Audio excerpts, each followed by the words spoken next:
Hello, everybody. Dr. Rick Wallace dropping in on you. I hope everybody is doing well. Uh, it has been a very, very busy week for me, Marion, and the work that we're doing both in our businesses and the work we're doing through the Odyssey Project and the programs within. Again, we want to encourage those of you who are aware of the work we do. Uh, Hello, Raw Lily. Those of you who are aware of the work we do in the community, Marion's work with at risk girls as well as young women who are survivors and victims and survivors of childhood sexual abuse, rape, and domestic violence. The role I play in that also. Also, Black Men Lead our Rite of Passage initiative for young Black males. Something that I want to bring to your attention that is of the utmost importance and in need of immediate attention is the work that we're doing in the way of mental health.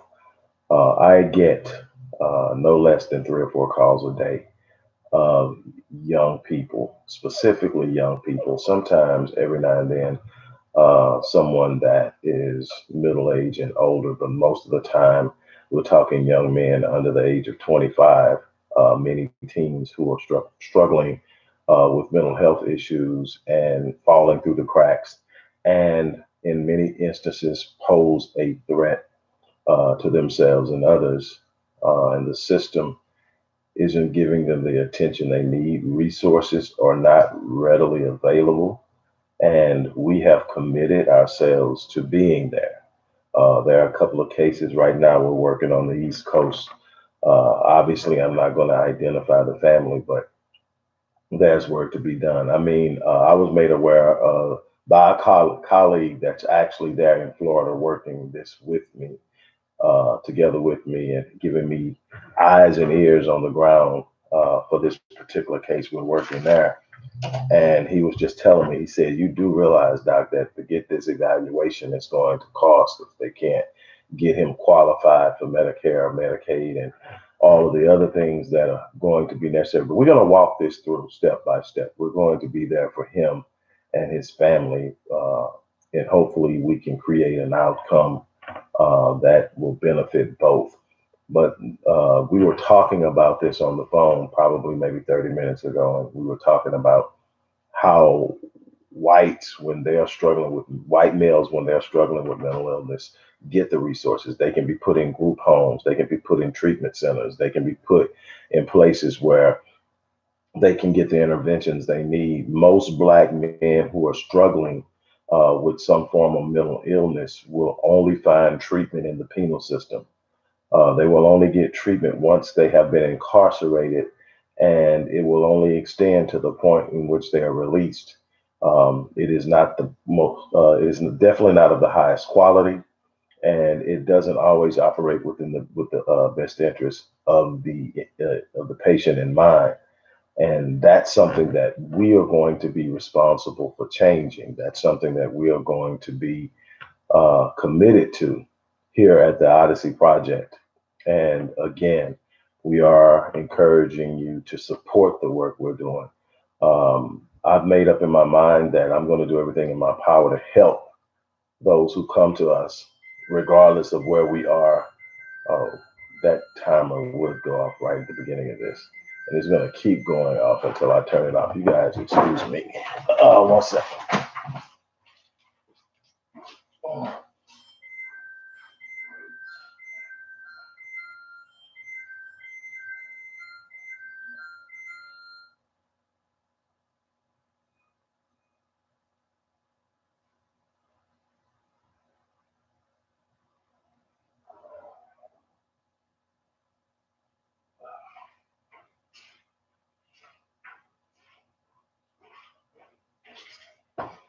I do apologize about that, everybody. Um, I'm doing double duty. Uh, Marion's at her office, and I primarily operate out of the office in the house. I'm about to change that. I'm about to go back to um, taking the office outside the house because I'm starting to get uh, claustrophobia and a bunch of other stuff.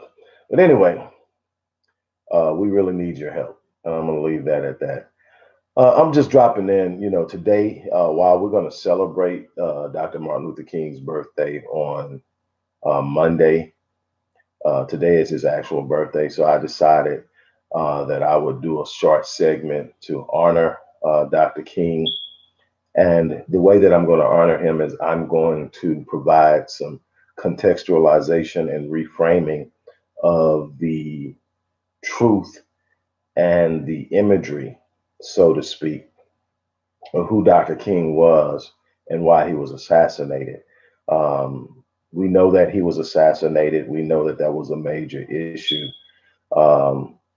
Issues that came to head that from the enemies and opposition's perspective that necessitated his death.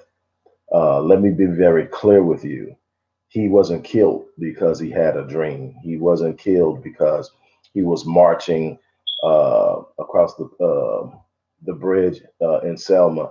He wasn't killed because of pushing for integration in schools and in restaurants and everything like that. That wasn't why he was killed. At that time, he was actually an asset to those who wanted to keep us oppressed and hold us down.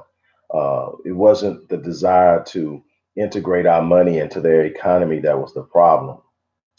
The problem didn't come to a little bit over a year before he was assassinated.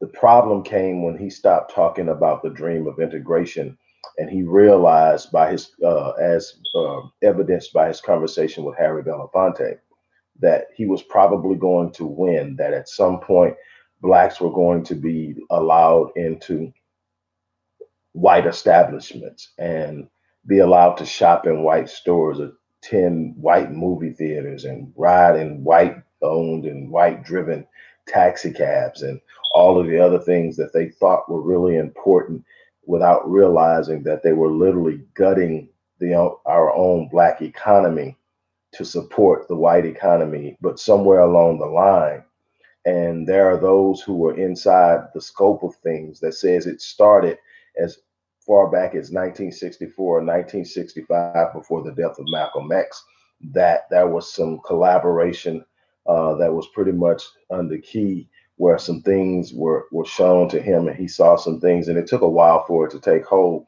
But he finally said, we're integrating our people into a burning house. And he started to figure out and come to the conclusion that he needed to, hello sweet tea, he needed to get his people, as many as possible, out of the house. And this is when we saw the Martin that was talking about cutting the check. This is the Martin that was pushing for reparations based off of the way the black people had been exploited, mishandled, marginalized, murdered, and so much more. And he had a very, very comprehensive understanding of how the economics played into this. And he began to speak more about economic empowerment than he did integration. That's when he became a threat, because they had underwritten him. They had allowed him to become a symbol of hope for blacks, because it kept them from being focused on the things that really mattered, which was economics. And now, who they had propped up to be somewhat of a distraction was now becoming the spearhead for something that they were definitely not ready to deal with.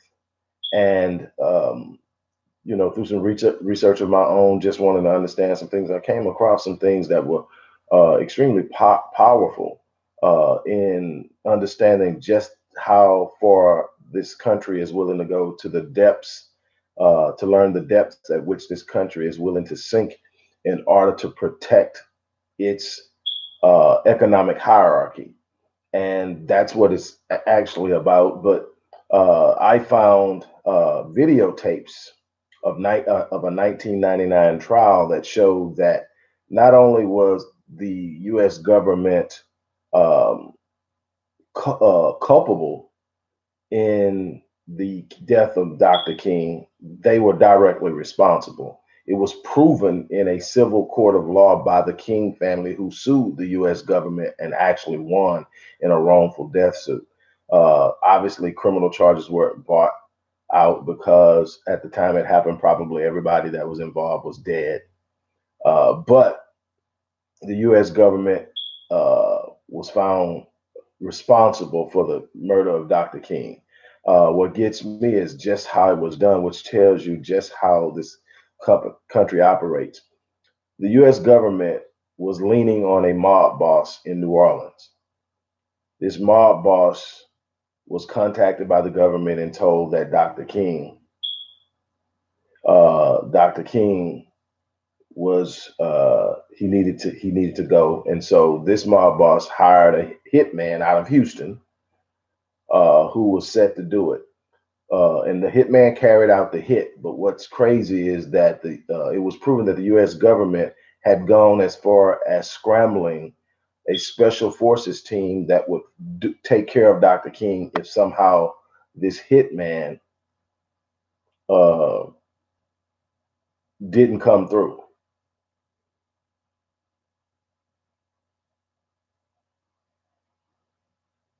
Hold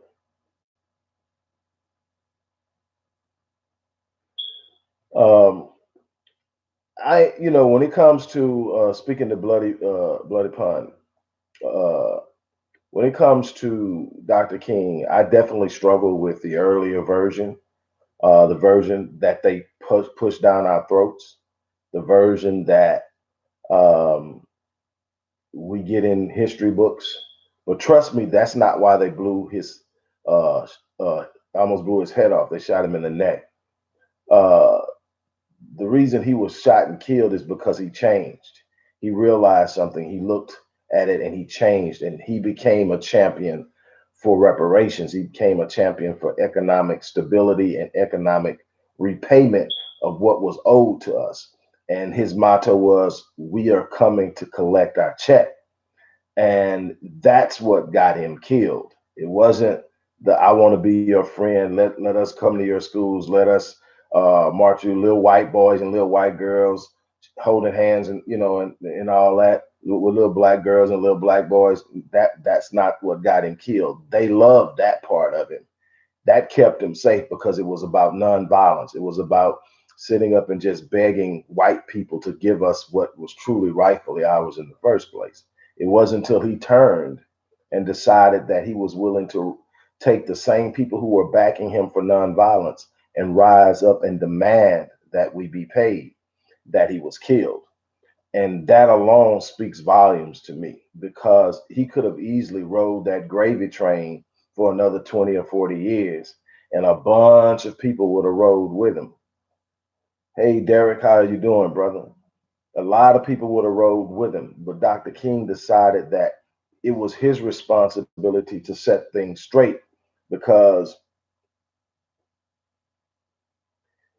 it was his responsibility to set things straight, because he played a role in getting us to push for integration, which was a mistake by the civil rights movement.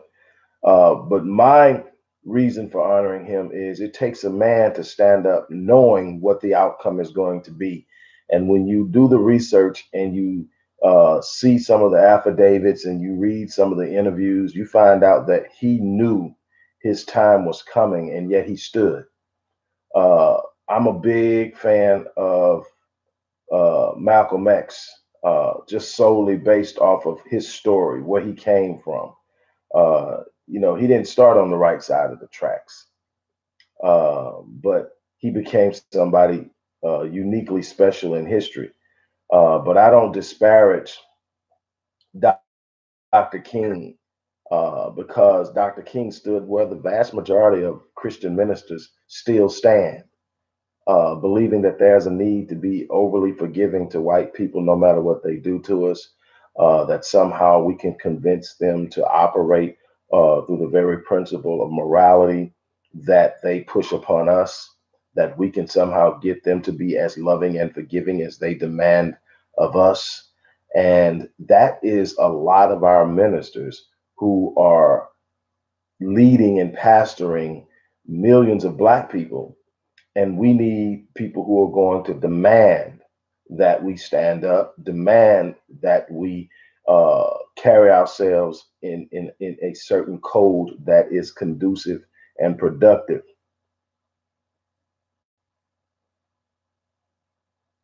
No, I mean, actually, Erlene, to a certain extent, you're putting the cart before the horse. What Black businesses remained in Black hands may have left because of crime, but the crime came because Black businesses left. And they didn't leave. What happened is the Jewish community funded, matter of fact, the NAACP was funded by Jews. The civil rights movement, a great deal of the money that poured through the civil rights movement was funded by Jews.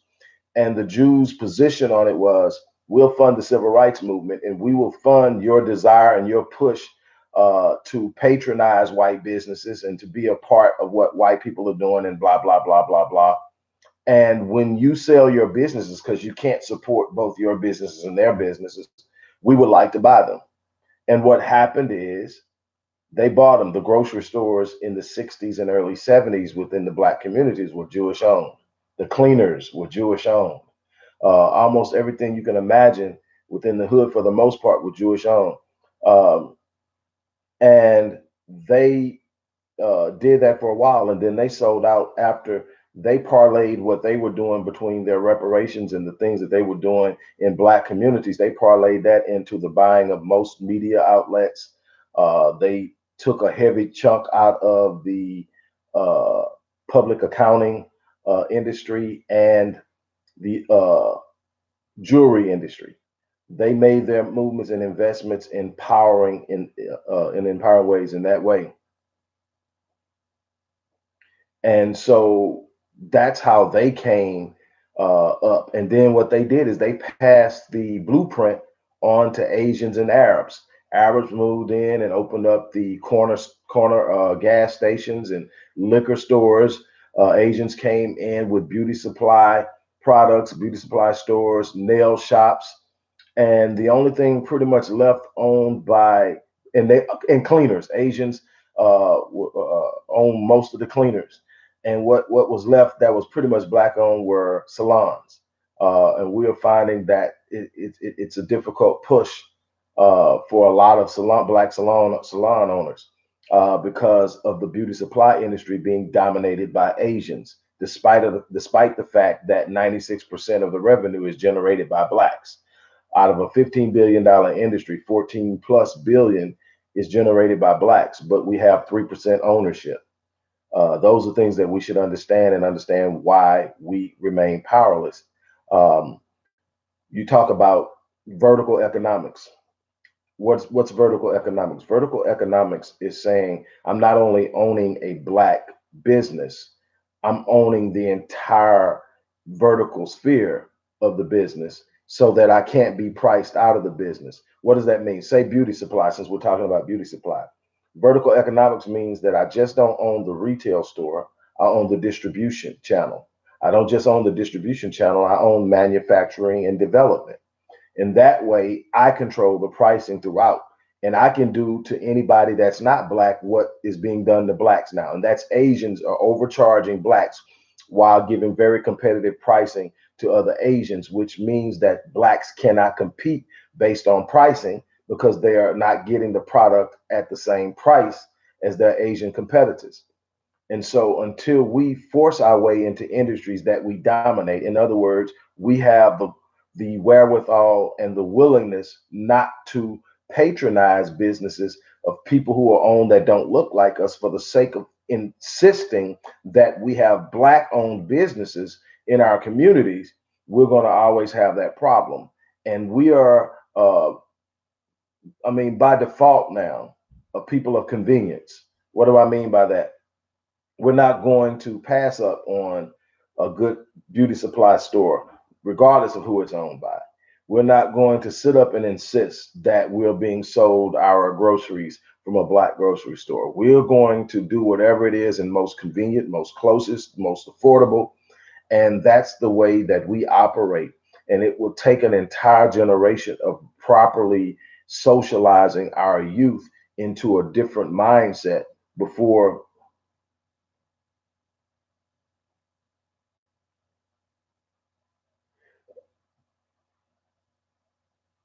And that's something that we definitely need to understand, is that we are responsible for us. We find a lot of excuses of why we can't, and the truth of the matter is, it's not that we can't, is that we won't. We tend to uh, look at everything else and come up with reasons why someone else is doing something that we're not capable of doing. And life is full of situations where people are going to have the upper hand, and you have to make up in your mind whether or not you're going to be a person that's going to be controlled. Hello, Regina. I'm glad to see you drop by. So, between you and Arlene, you guys ought to be able to handle anything. Seems like everybody's behaving today, and that's good. But back to Dr. King. I think that Dr. King is low hanging fruit and an easy target for people who want to spew off from a misinformed perspective. He's an easy target, but I don't think that those who make him a target and come at him in the way that some do truly understand the magnitude of the man that he was.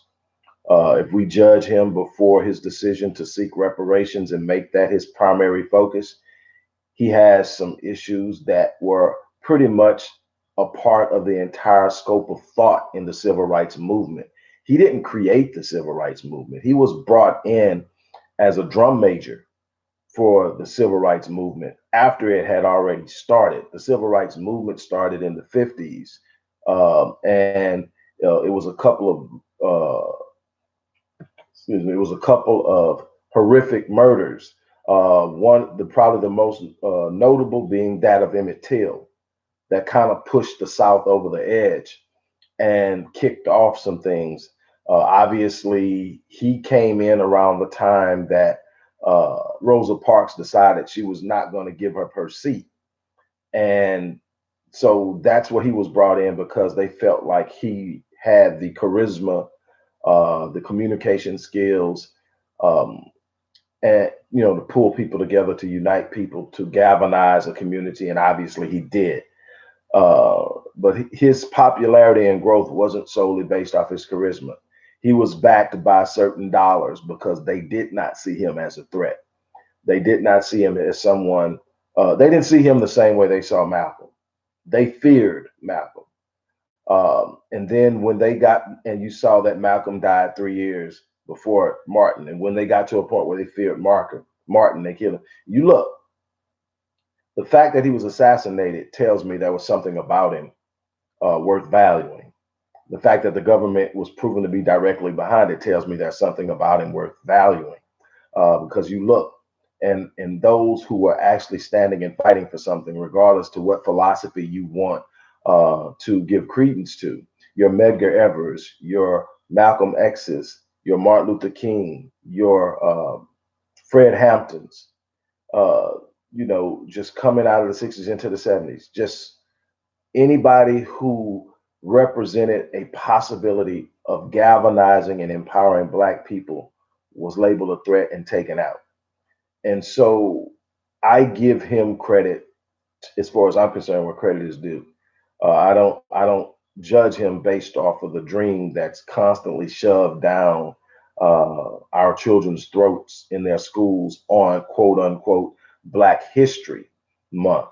I focus more on those smaller meetings of people where he was talking about it's time to go get our check. Those meetings, just listening to that last meeting where he knew his time was drawing near, but he was championing groups to stand up and push back. He was at a Teamsters meeting, a union meeting, and speaking. And I think that that's the Martin that I choose to remember. That's the Martin I choose to celebrate. That's the Martin I tell my kids about. Um, was he an eloquent speaker? Does the I Have a Dream speech resonate? It resonates because that was the hope of so many Black people, is just to be accepted. We had lost ourselves so much that we weren't looking to be ourselves, we were looking to be accepted.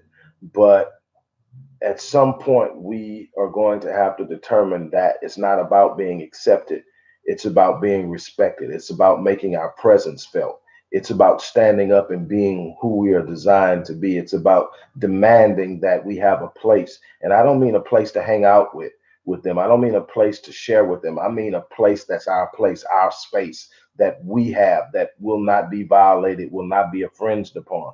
Those are the things that we have an inalienable right to, because it was on the backs of our ancestors that this country was built, that the economic strength and growth that catapulted this country into warp speed growth, that put it at the top of the socioeconomic platform in a geopolitical sense, came off the backs of Blacks.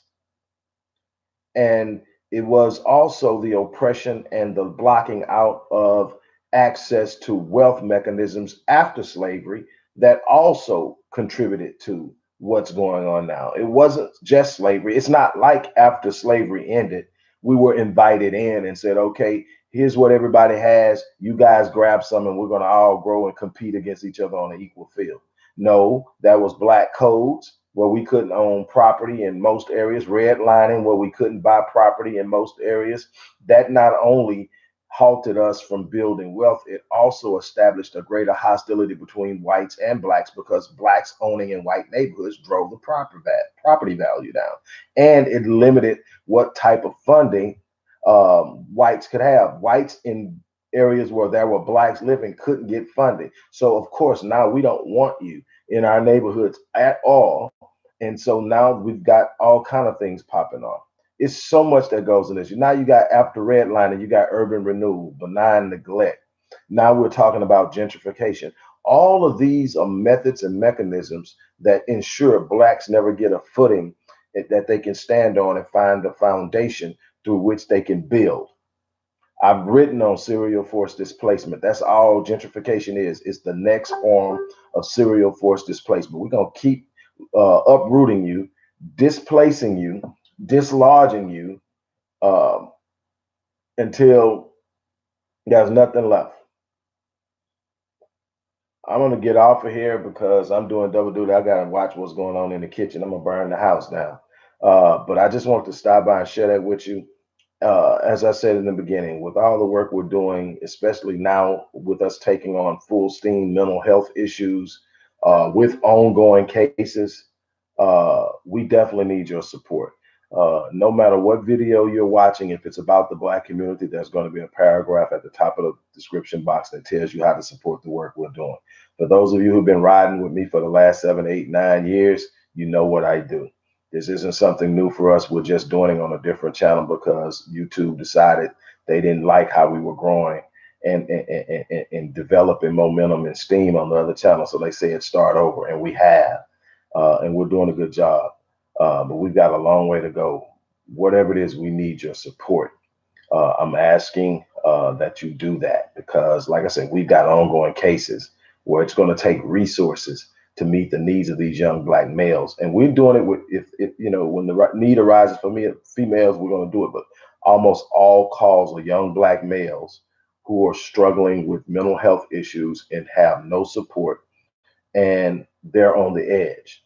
And we lost Bryce Gowdy a couple of weeks ago because he wasn't in a situation where he had access to resources, and his mom simply didn't know how to handle it. She didn't know what she was up against. She couldn't possibly have known he was going to do what he was going to do. And they were in a situation where she was just struggling to keep her head above water.